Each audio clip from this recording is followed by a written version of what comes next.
name is Mitt Lennox. Most people call me Mitt. I started martial arts when I was roughly about 7 years old. I guess my parents never really encouraged me to go into martial arts. They never really put me there. It was always there. And I just really think it was something that was always in me. My grandmother was a Muay Thai master, a Kung Fu master.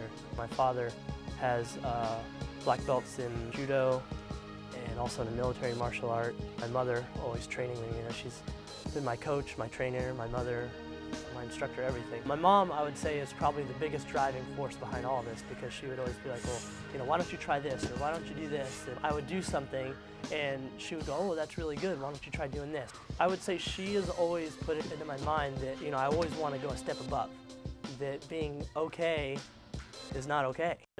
I look back and when I was a yellow belt, testing for my yellow belt, you actually have to break a board.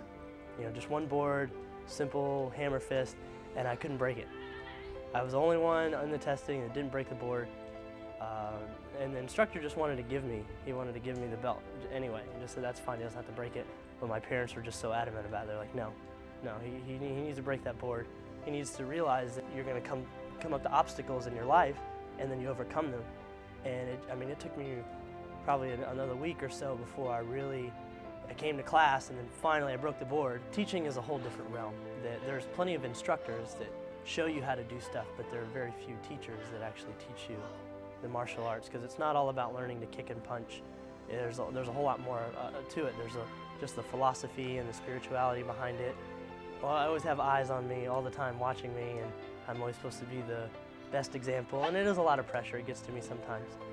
And some people come in and train and they start to realize that there's so much more to the martial arts than just the physical aspects. It's just learning how to kick a bag or break a board or punch someone. And some people come in, I come in here for the physical fitness or self-defense, and those are valid points. Self-defense is probably one of the more important things in the martial arts, just the confidence in yourself and knowing that you would be able to defend yourself in a sticky situation.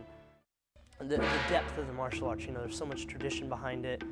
There's whole cultures that are built around the martial art. We teach the Korean language here. We teach a lot of the Korean culture, because Taekwondo is embedded in the Korean culture. So we stick very much to traditions, and we enforce lots of discipline, lots of respect, lots of honor, and learning to be a good person and not just a good practitioner. That's what it's all about, being a good martial artist, that learning to be humble, learning to be honest, learning to be true.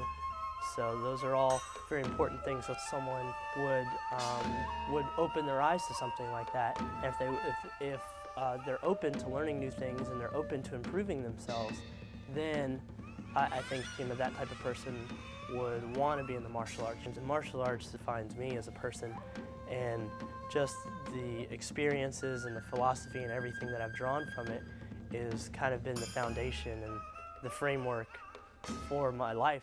I have an official record through the U.S. Breaking Association, the highest board break, which is 9-4. I do hold a world title in creative breaking. I just won the ISKA World Breaking Championships, the one they show on ESPN.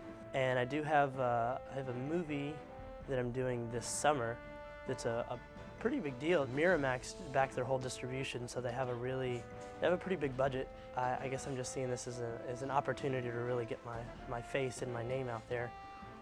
And I don't know, I'll see where it takes me. Once I graduate from school with my bachelor's, then I'm going to take a year off and pursue some films and things of that nature, and just see where it goes.